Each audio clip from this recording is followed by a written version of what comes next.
Today, a living legend returns to sludge. We're chatting to Mark Biagio from indie alt rock band The Fismits. Mark, you have been called to the land of the dead.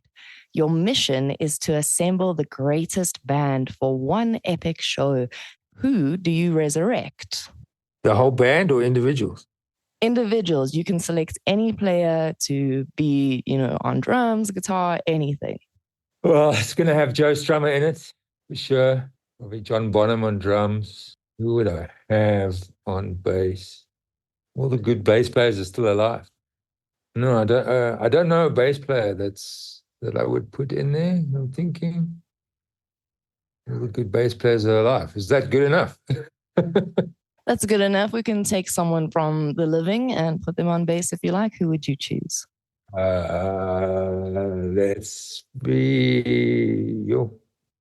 Let's be radical. Well, I'll add some soul to it. Let's take the bass player from the Smiths. I can't remember his name off the top of my head right now. I was going to go Flea, but then I thought, no, now we're just putting a whole bunch of rock stars together. So we'll do a three-piece. Yeah. Joe, John Bonham, and the bassist from the Smiths. That is epic. Bassist Smiths, we'll figure it out because he's got a bit of soul and groove to him. And Joe Strummer, I have to. Yeah. Mm-hmm. Any role from the Smiths. We'll do that. Yes. I had to Google that. And actually, he had passed away last year. So there you go. Job done. Nice. If they had to play one of your songs, which one would you open your set with? Well, now you got to ask me if I remember all my songs. What would suit them? What about One Dead Friend? I feel like that would be appropriate. Yeah, I was just thinking that. I think Andy Rourke would be like, okay, guys, you're boring me out a bit. Yeah, the rest would be okay. The other two would be fine. Yeah, let's go with that. It'd be interesting. Maybe he'll bring some class to the. Interesting question. Now, the last time you were on Sludge, your album Before the Hindsight had just been released. Your latest single is a tribute to live Jimi Presley. Why did you choose this song to break the silence? Well, the fact is, live Jimi Presley I helped them record that song back in the 90s, and they never released it. When they released their sort of greatest hits a couple of years ago, it never appeared on there. And Mark didn't want us to put it back on the compilation album Soda Six Fountain in the 90s because he felt his vocal performance wasn't up to scratch. And then he never got a chance to redo it. So I always thought it was their best, well, one of their best songs, probably next to Song A, I would probably say is their next best track. So I always thought, well, if they're not going to do it, I'll do it. And so, yeah, I actually did a version of it in 2017, before the Hindsight was a thing. But I just never went back to look at it too, in the build up to that album, because it wasn't necessarily a Fismits song, and it wasn't something we were playing live or something we jammed. But it was always something I was going back to after that. And then I think with Mark's passing in March, I decided, well, it's like a kick up the jacksie, time is not your friend on this planet. So if you've got something to do, get it done and move forward. So I think that's what spurred me to get the song finished. Mm. Now, a lot of music from the 90s was never laid down in studio.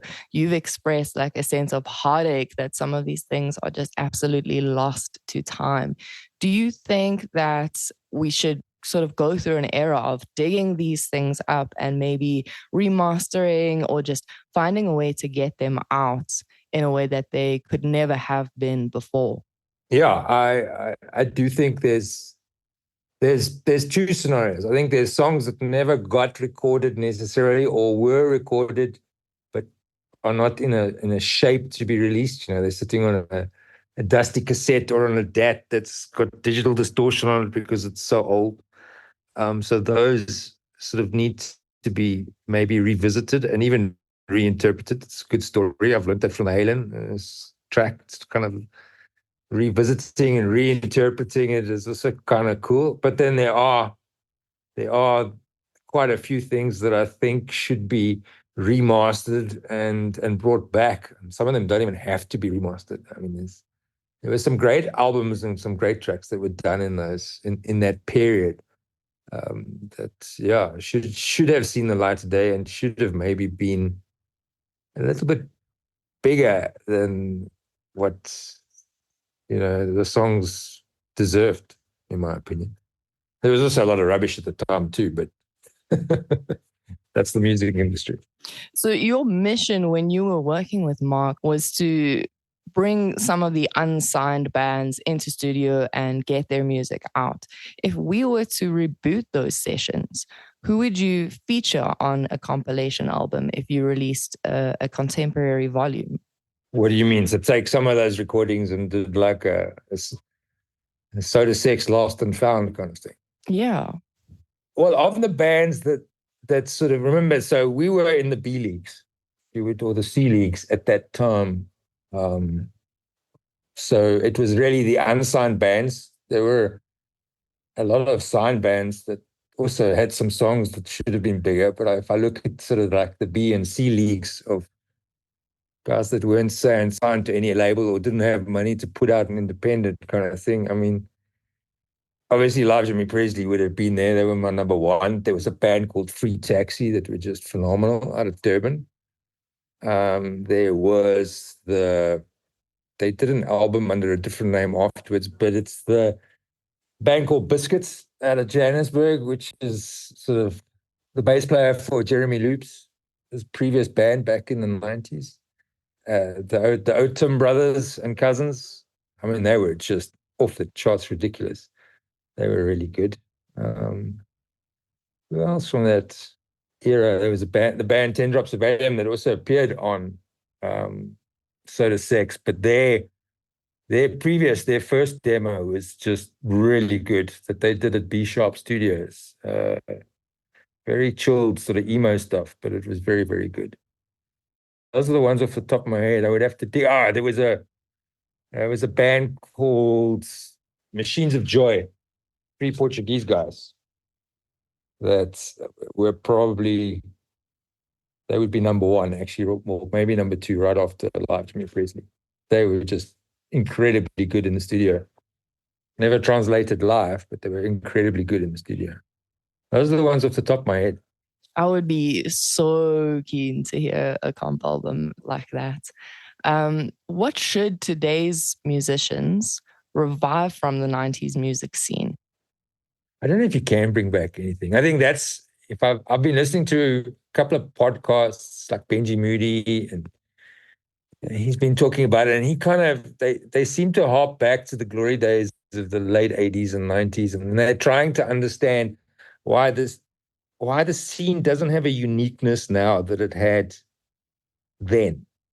And I don't think you can solve it. I don't think bringing back anything is going to do that. I think the problem is right now, the world has got a lot smaller with digital age and things like that. So as a band, as the Fismits sitting in Midrand, we're still directly competing with a trillion other rock bands around the world for somebody's Spotify time. Whereas back in the 90s, before that, you were trying to compete with U2 or whatever, but you weren't really, because nobody could see U2 or listen to it.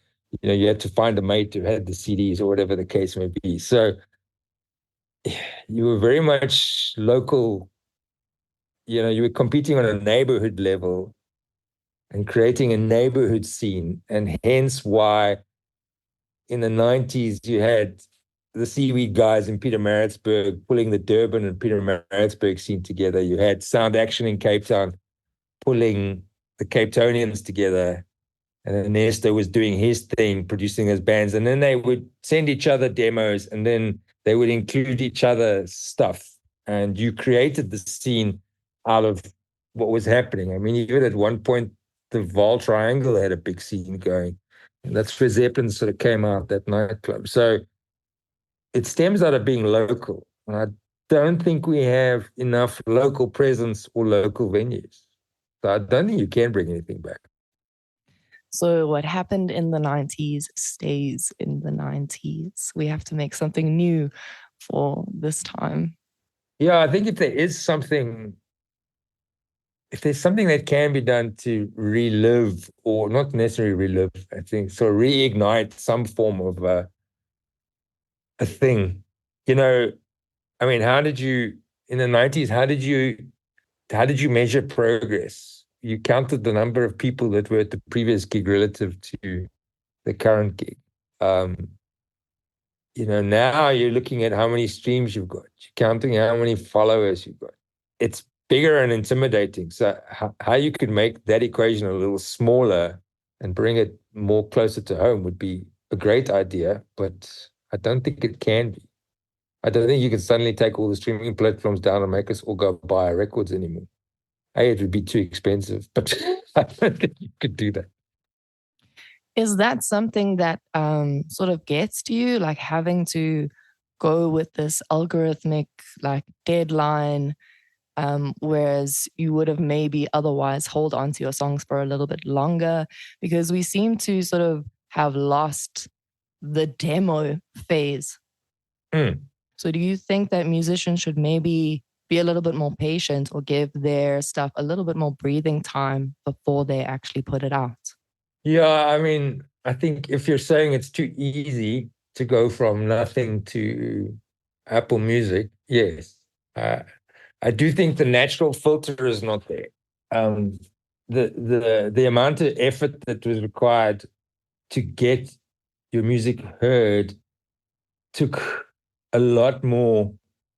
I don't want to say self-belief because you need that anyway, but it took a lot more effort, a lot more elbow grease. I mean, to raise enough money to go into a studio. And I mean, then in the 90s, we were talking, good studios were at 1,000 Rand an hour. And the demo studios, you were sitting at 250 to 400 Rand an hour. So, and if you take it, after 2 hours in the studio, you've barely set up and got a drum sound. So there's already 800 Rand gone. So you had to have gigs and you were 20 odd. So you had to have done a hell of a lot of shows and raised some form of money, pooled it as a band, gone and begged and borrowed or other money, and then gone into the studio with your crappy instruments and then try and do something at lightning speed. And then you had to go back to the studio and ask the guy if he can make some cassette copies from your quarter inch. And then you had to figure out how many cassette copies you could make, or you could go and get them printed. That was quite cheap, though. I remember with my first band, the Mindset, I think we had like 50 cassettes made. It didn't cost us too much. And then you put them in the post and you made them disappear into the ether to Gallo and EMI and Tusk Music. And you hoped that they discovered your demo. So I think in that journey for them to get a demo, you would have played a hell of a lot of live shows. You would have refined your music as a band or as a collective.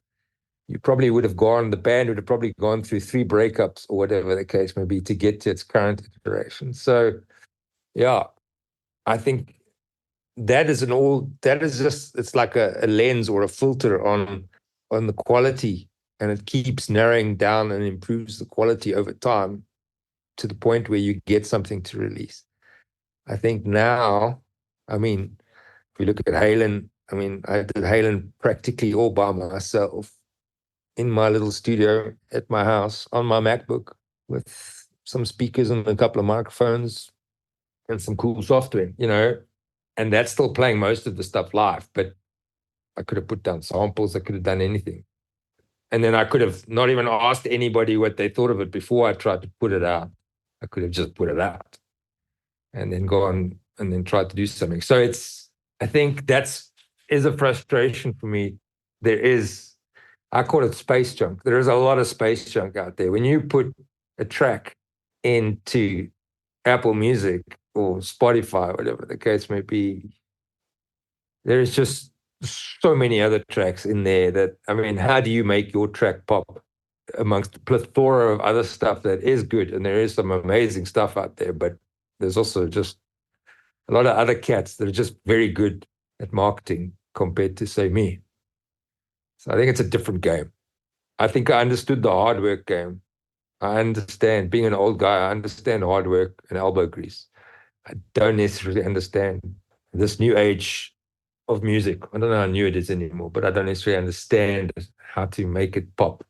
That's why I outsource it a bit to other guys.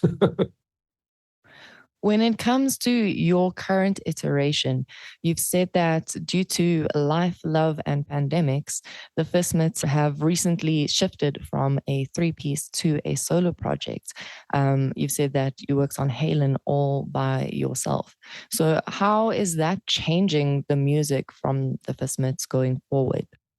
Well, I think it is changing it, but look, the Fismits was always sort of, it was my songs that were being played. There was never, none of the other band members that were in any iteration of the Fismits, had put forward a track of their own or stuff. What they were doing is they were adding to the sound of the Fismits. But, we've all got lives, day jobs, kids, new wives, and things like that. So the amount of X's and Y's in everybody's equation, life equation, just trying to get those equations, it's like graphs, and the only reason why I've got graphs in my head is because I was trying to help my son with his maths the other day. But, if you've got, the more band members you've got, the more graphs you've got, and you're trying to get those graphs to intersect at a point so that you can have a band practice, let alone band practices and a show and put an album together. It just becomes way too much to manage. And although they want to, unfortunately, the Fismits on their radar sits, on rung number 7 or 8 or 9 of their responsibility ladder. Understandably so. I mean, it probably sits somewhere there, 5 or 6 on my responsibility ladder. So although you'd like it to sit higher, reality demands that it doesn't. So I can't expect them to have the same priority to the band as I do. So that kind of forces the situation. So if I want the band, or if I want my creativity to still be an outlet, I have to sort of lessen their responsibility so that I can move forward at my pace, because it's slightly more important to me right now. And you never know.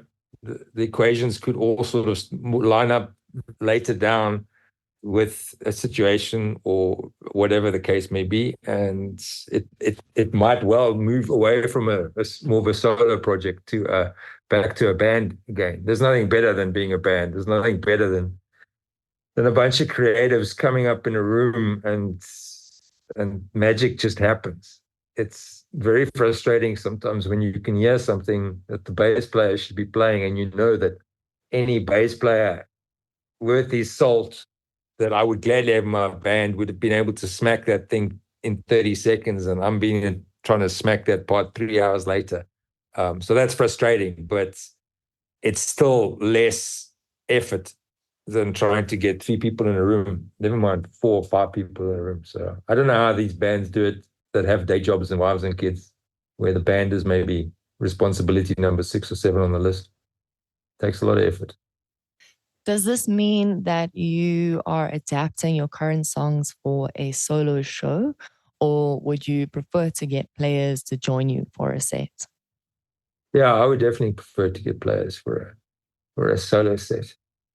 I think I still want to do a few more acoustic sets. I think the ability to be a storyteller and bring people into the song on a more intimate level is a skill I need to work on, as opposed to being a power type performer who wants to blow people away and leave them speechless. I've sensed that actually those guys that can bring intimacy to a crowd of 50 people or whatever the case may be, and draw people into the songs in the world or whatever the case may be, is a lot nicer. So I think there's definitely a few acoustic shows that I want to do, but nothing beats the ability for a band. And I know that if I phoned up Arthur O'Neill tomorrow and said to them, we've got a gig at such and such, are you down? They would move heaven and hell to make it happen. So yeah, it's not it's not that it won't happen. And I'm not going to try and do a solo show with the current Fismits sound and some backtracks and all that. I think that'll just be a disaster. I fight computers enough during the day. The last thing I want to do is have the computer do its own thing in the middle of a show. No, we'll leave that to 9 Inch Nails and these guys. So LJP was primarily about the performance. I take it we're not going to see angle grinders at the Fismits show.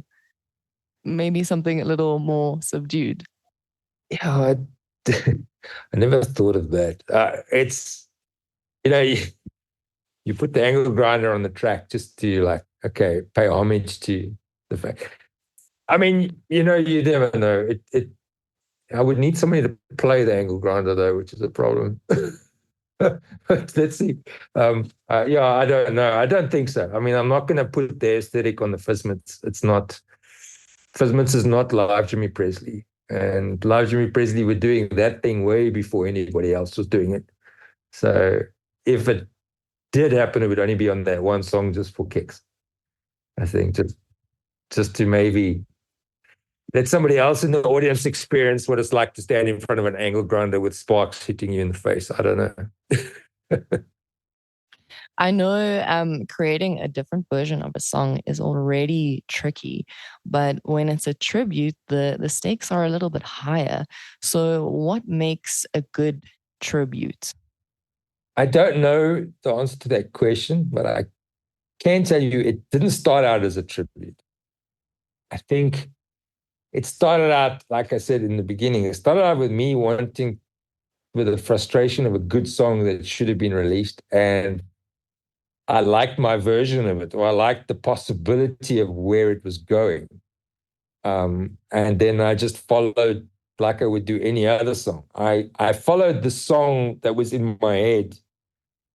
And then only at the very end did I sort of put in one or two, nodding my cap to live Jimi Presley. So there was no like, oh, this is a tribute. So although it's been said as a tribute, and I think it is in a way, because I respected the man and his talents, and I respected the band a lot. So it is a tribute, but didn't start out or even end in my mind as a tribute. It kind of evolved into a tribute just based on the timing of things. And yeah, so I don't really know what makes a good tribute song. I think what makes any good song, whether it's a cover or whatever, is you must follow the song. You must have a clear idea of what you want the song to do, and you must get it done. And then you mustn't overdo it either. You must also know when it's done.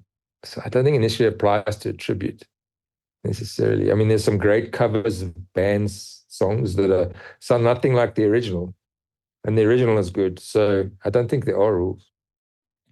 Considering he loved delay, especially on guitar and voice, and the fact that you've even added the grinder, how do you think Mark would have felt about your version of Halen if he could have heard it?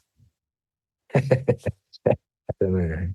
I think he would. I think he would have. I think he would have appreciated it actually.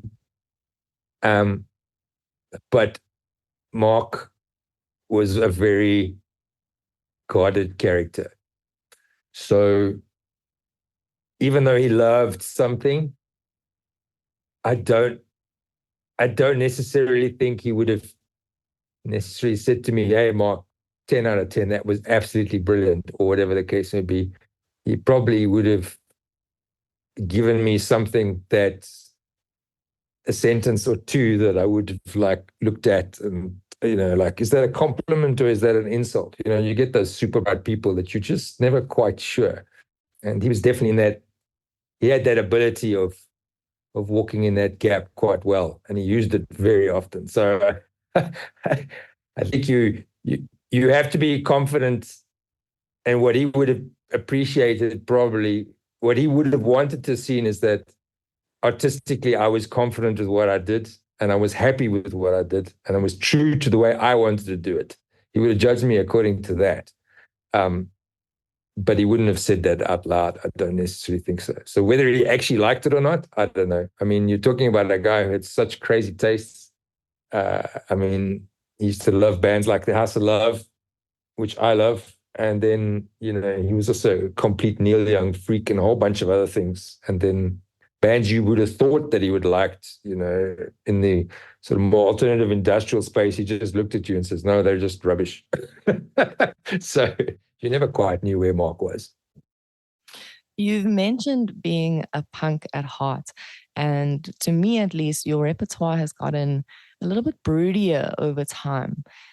Given our current political state, can we expect harder, faster, Presley-inspired elements in your upcoming work? Yeah, I think there is definitely inspiration. I mean, like I said in another interview, I think, the 2017 version of the Fismits was a band trying to find itself. And when you're finding yourself, you're not necessarily as confidently putting something down that is happily on the edge or something. It's a bit tentative. And then I think, the album had a few, let's call them Halen-esque moments, if you will. And it just stems to myself trying to find myself in the songs, how to deliver the songs, being comfortable with singing and fronting songs. That's taken up probably all the self-confidence I've had to find, is the ability to sing a song. And I think that this is just a natural evolution. I think I'm a naturally grumpy bastard who is constantly looking at the world and going, what the hell are we doing with this and with that? And that element I want to bring out in my music. Even if I'm quite happy if the world is all peace, love, and happiness, but I don't get passionate about singing about peace, love, and happiness. So I would tend to want to find the darker, more confusing elements that frustrate us and try and at least bring that tone out, if not the lyric, but bring that emotion out. I think I go there much easier than I do to the happier stuff, or the light and fluffy stuff. So definitely, I don't have harder and faster is the word, but definitely more edgier and trying to raise a point, I think, every now and again. Yeah. Well, I think that type of music is something that a lot of people could get a little bit of catharsis from. There's a lot that people can complain about. My last question before we wrap up the episode. One Dead Friend is where you really let rip and you say, I don't need your sweet advice. So what sour advice do you have for newer bands who want to sort of push back on things that the industry is doing and really make good music? Yes. So it's another tough question because I keep looking back, and I mean, my success rate is not sort of the best. I mean, you're talking to somebody who's still got a good day job and all that sort of stuff. So I scream these things and I say these things, but I'm still here. Doing things that help me make music as opposed to music making me being happy making music, put it that way. So I think you've just what I have learned in my journey from the last 10 years and in my 20s with the Mind Theatre. I mean, I was as passionate, if not more passionate than I am now, but it was a different band, a different time. But I had my brothers to lean on in terms of, you would G each other up. The collective had a good strength where one person had a weakness, somebody had a strength that countered your weakness or whatever the case may be. I think as myself, it's taken time to be able to be confident and say things like that and be able to deliver it in a way that I'm comfortable standing up and saying, yes, that's me. If you like it, I'm happy. If you don't like it, well, you're free to your opinion. It is art after all. I think that sort of attitude is something you have to have. You have to have the ability to back yourself no matter what you're saying, and be attentive to what people are saying, but not necessarily take it to heart. So I think the only advice I can give is that the guys must do everything with conviction and be super confident in what they got and what they're doing. Listen to people's advice, but don't take it all to heart necessarily. You know, sometimes things can only make sense a few days or even years later. You go, oh yeah, I can hear that now. I've had a few reviews that have gone south, especially in the early days of the tracks, and I can actually now hear what they heard in 2017. I'm still happy with the tracks though. It is what it is. Was a point in time. Yeah, that's it. What a great way to end off. Conviction and confidence, but not too much ego. Yeah. You always go light on the ego. Be humble. Hmm. Be humble and be light on the ego. Well, I won't force you to choose between your musical children. I think the obvious choice for a song for us to play out with is Halen. What do you think? Yeah, I think so for sure. Perfect. Where can people find you and get a hold of your music? Let's get the handles. The best is all the links to all the different media and stuff is on fismits.com. But the one I'm the most active on would be Facebook, and that handle is @FismitsBand. There is another band called Fismits that has the handle Fismits, unfortunately. That was a Misfits tribute band. They're no longer active, but they don't want to give up their page. Otherwise, it's the Fismits on all the other platforms, whether it's Twitter or X or whatever it is now, and Instagram. Yeah. Nice. For everything Sludge, visit sludgeunderground.com.